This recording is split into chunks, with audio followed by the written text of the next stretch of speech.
आज हम डिस्कस करने वाले हैं कि क्या वाकई में सीटेट या टेट का जो मामला है उसमें सीटेट को बाहर कर दिया जाएगा या फिर क्या टेट का या सीटेट का 1/4 हमारे सुपर टेट में जुड़ेगा।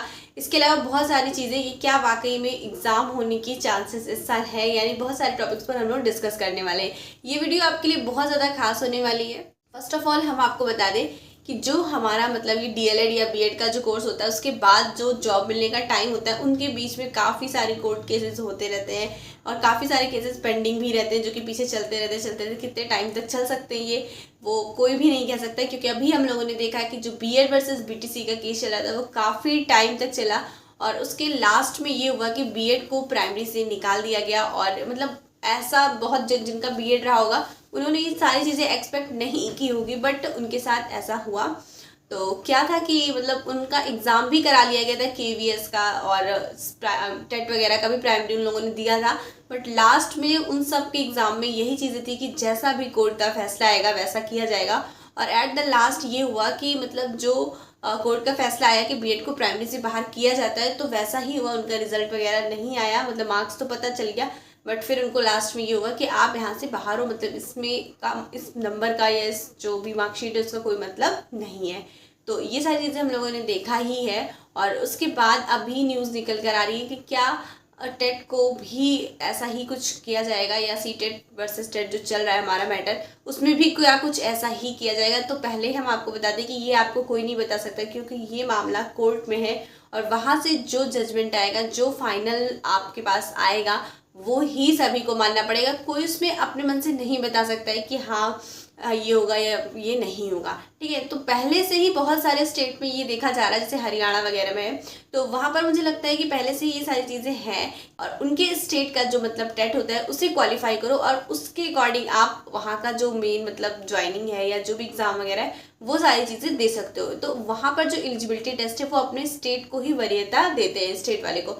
तो इस तरह से हम देख सकते हैं कि बहुत सारे स्टेट में ये सारी चीज़ें होती भी हैं और जैसे हमारा यूपी है या बहुत सारे स्टेट है जो सीटेट को भी वैलिड करते हैं। तो इसी सारी चीज़ों पे ये मैटर चल रहा है।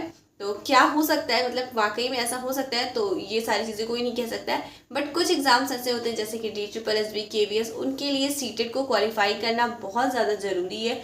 और जो भी लोग सीटेट की प्रिपरेशन कर रहे हैं और बेस्ट मटेरियल ढूंढ रहे हैं वो लोग देख सकते हैं ओसवाल पब्लिकेशन की ये बुक। ये जो बुक मेरे पास है यहाँ पर वो है जूनियर की, यानी कि पेपर 2 मैथ्स और साइंस की। पहली चीज़ मैं आपको बता दूँ कि इसमें जो है फ्लो चार्ट और ये डायग्राम वगैरह बनाकर हर एक आंसर को बहुत अच्छे से समझाया गया है। मतलब अगर आप लोग एक बेस्ट सॉल्यूशन वाली बुक ढूंढ रहे हो, मतलब जिसमें एक अच्छा सा एक्सप्लेनेशन दिया हो जिससे कि आपकी जो मतलब नॉलेज है वो थोड़ा सा एनहेंस हो और कुछ क्वेश्चंस के चक्कर में और भी ज़्यादा आपको क्वेश्चन सही कर पाओ, तो आप लोग ये बुक देख सकते हो। यहाँ पर देखिएगा कितने अच्छे से चार्ट वगैरह से आपको समझाया गया है। बाकी सीडीपी वगैरह है या मैथ्स के एक्सप्लेनेशन है, ट्रिक्स वगैरह बहुत अच्छे से इसमें दी हुई है। तो आप लोग ये बुक अगर परचेज करना चाहते हैं तो कमेंट्स में या फिर आपको डिस्क्रिप्शन में इसका लिंक मिल जाएगा, वहाँ से ज़रूर एक बार देख लीजिएगा, क्योंकि बहुत सारे लोगों को समझ में नहीं आता ना कि सीटेट की प्रीवियस ईयर बुक कौन सी ले, क्योंकि बहुत सारी बुक अवेलेबल होती है मार्केट में। तो आप देख सकते हो ये वाली बुक ओसवाल पब्लिकेशन की, और यहाँ पर 17 आपको प्रीवियस ईयर पेपर मिल जाएंगे, मतलब जितने हैं 2013 से लेकर के अब तक के। तो आपको पता ही होगा कि सीटेट के लिए प्रीवियस ईयर पेपर मस्ट है, सॉल्व करके जाना। और ऐसा नहीं कि एक बार सॉल्व कर लिया चलेगा, नहीं, आपको बार बार क्वेश्चन सॉल्व करना है, प्लस उसका जो अच्छा सा एक्सप्लेनेशन होता है उसको रीड करना है एटलीस्ट 2 to 3 टाइम्स, तो आपको करना ही है। तो देखिएगा ये सारी चीज़ें। और अभी सीटेट दिसंबर जो 2025 में होने वाला है उस पर थोड़ा सा जिनका भी सीटेट क्लियर नहीं है वो लोग फोकस करिए, बाकी सारी चीज़ों को छोड़ दीजिए, क्योंकि बहुत सारी ऐसी वैकेंसीज है, मैंने आपको बताया ही ऑलरेडी, वहाँ पर सीटेट ही वैलिड होता है। तो सीटेट क्वालिफाई करना भी ज़रूरी है, ऐसा नहीं है कि सीटेट क्वालिफाई करना ज़रूरी नहीं है। तो इस सारी चीज़ों को देखते हुए आप लोग अपनी प्रैक्टिस करना और तैयारी करना स्टार्ट कर दीजिए। बाकी बहुत सारे लोग ये जानना चाह रहे थे कि क्या ऐसा हो सकता है कि 1/4 टेट का या सीटेट का ऐड होगा।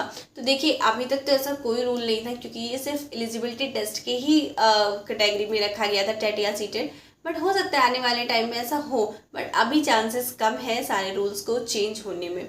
और बहुत सारे लोग ये सोच रहे थे कि क्या टेट वगैरह का सिलेबस भी चेंज होगा, तो अभी जहाँ तक टेट का सिलेबस चेंज होने की चांसेस ना के बराबर है।